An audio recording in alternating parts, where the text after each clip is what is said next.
యాక్చువల్‌గా దీన్ని నిన్న గూడా వేరే యాంగిల్ నుంచి నేను చెప్పాను. హ్మ్. బట్ ఈరోజు ఏందంటే నేషనల్ మీడియాలో హ్మ్. నాయుడు బాబు హ్మ్. అన్న యాంగిల్‌లో అంటే నాయుడు బాబుకి, మోడీకి మధ్య గ్యాప్ గ్యాప్. వచ్చింది. హ్మ్. నాయుడు బాబుకి క్లోజ్ ఫ్రెండ్ అయిన అనిల్ అంబానీ మీద దాడులు జరుగుతున్నాయి హ్మ్. అనే టాపిక్ మీద విస్తృతంగా హ్మ్. న్యూస్ కవర్ అవుతోంది నేషనల్ మీడియాలో. ప్రింట్ మీడియాలో, ఈవెన్ ఎలక్ట్రానిక్ మీడియాలో, యూట్యూబ్ ఛానల్‌లో గూడా చాలామంది దీని మీద నేషనల్ లెవెల్‌లో డిస్కషన్‌లు పెడుతున్నారు. ఓకే. సో ఇది ఇంట్రెస్టింగ్ యాంగిల్ యాక్చువల్‌గా. మనకి గత కొంతకాలంగా ఏందంటే హ్మ్. కొన్ని పరిణామాలు జరుగుతున్నాయి. ఆ పరిణామాలు ఎక్కడి నుంచి అవన్నీ గూడా మా నేషనల్ మీడియాలో డిస్కస్ చేసి వాళ్ళు క్లోజ్‌గా ఆంధ్రప్రదేశ్‌ని ఫాలో అవుతుంది నేషనల్ మీడియా. హ్మ్. జగన్ చెప్పిన రాహుల్ గాంధీకి, చంద్రబాబుకి మధ్య హాట్ లైన్‌లో స్నేహం నడుస్తుంది. దీనికి మధ్యవర్తిగా రేవంత్ రెడ్డి ఉన్నాడనే విషయం మీద గూడా నేషనల్ మీడియా బాగా కవర్ చేసింది. హ్మ్. సో అసలు ఏంటి ఇందులో వాస్తవం ఉండే అవకాశం ఉందా? పాజిబిలిటీస్ ఏంటి? హ్మ్. ఏం జరుగుతుంది ఇప్పుడు దేశ రాజకీయాల్లో, ముఖ్యంగా ఆంధ్రప్రదేశ్ రాజకీయాల్లో అనేది మనం చూస్తున్నప్పుడు హ్మ్. ముందు అసలు నేషనల్ మీడియా ఏం చెప్తుంది హ్మ్. అనేది చూసినప్పుడు హ్మ్. ప్రధానంగా నేషనల్ మీడియా కొన్ని విషయాలు తీసుకొచ్చింది. హ్మ్. అదేంటంటే మోడీ ప్రభుత్వం ఇటు చంద్రబాబు 16 ఎంపీలు ఉన్నారు. హ్మ్. ఇటు నితీష్ కుమార్ అతనికి 12 ఉన్నారు. హ్మ్. 28 ఎంపీలు ఉన్నారు. హ్మ్. వీళ్ళ మీద అంటే మొత్తం 293 ఎన్డీఏకు ఉంటే 23 వీళ్ళు ఉన్నారు. హ్మ్. సో వీళ్ళ మీద ప్రధానంగా ఆధారపడి ప్రభుత్వం వీళ్ళు లేకపోయినా కూలిపోదు కానీ హ్మ్. ఇబ్బందులు వస్తాయి ఖచ్చితంగా. హ్మ్. అందుకని వీళ్ళిద్దరి మీద ఆధారపడి ఉంది. హ్మ్. ఈ విషయం చంద్రబాబుకు తెలుసు కాబట్టి చంద్రబాబు మోడీ మీద ప్రెజర్ తీసుకొచ్చడానికి రకరకాలుగా ట్రై చేస్తున్నాడు. ఒక ఆస్పెక్ట్. హ్మ్. అంటే ఏ ఆస్పెక్ట్ లో ఒకటి అమరావతికి ఫండ్స్ ఇవ్వలేదని హ్మ్. ఓన్లీ లోన్ ఇప్పించారు హ్మ్. Asian development bank and world bank దగ్గర. హ్మ్.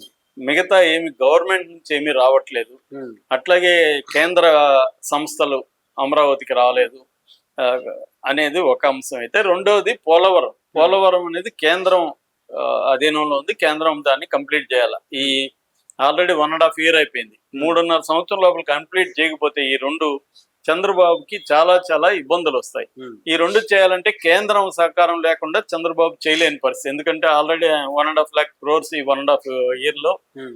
అప్పులైపోయింది దానికి. ఆ. ఆల్రెడీ ఇంకా అన్ని పథకాలు కూడా అమలు చేసే పరిస్థితి లేదు. ఆ. ఏదో మెల్లమెల్లగా 1 year గ్యాప్ ఇచ్చి ఏదో ఇస్తున్నాం అన్నట్టుగా జరుగుతుంది. హ్మ్.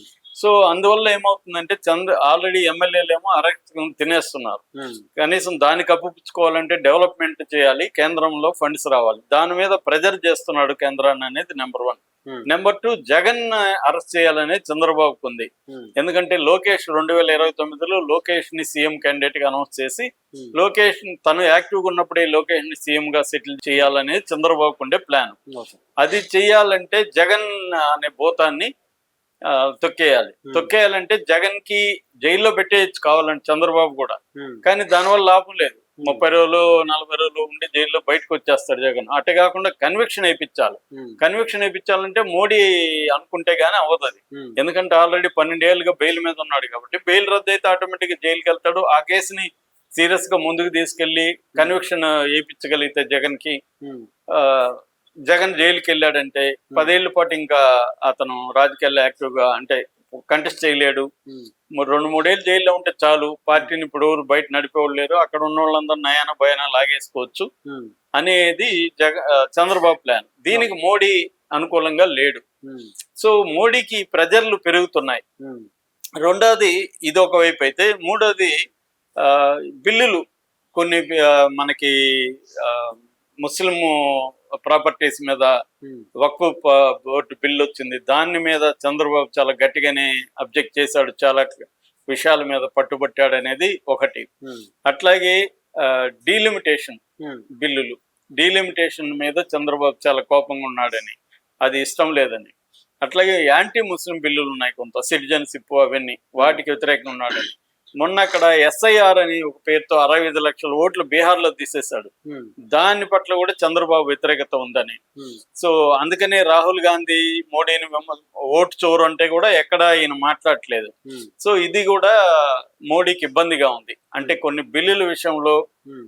తాము అనుకున్నట్టుగా చంద్రబాబు లేడు, హ్మ్. చంద్రబాబు ప్రెజర్ చేస్తున్నాడని. హ్మ్. సో వీటన్నిటికంటే పొలిటికల్ గా కూడా చంద్రబాబు బలపడడం అనేది మోడీకి ఇష్టం లేదు. చంద్రబాబు బలపడడం వల్ల మోడీని రేపు క్యార్ చేయడు కదా. చంద్రబాబు బలహీనంగా ఉండడం మోడీకి అవసరం.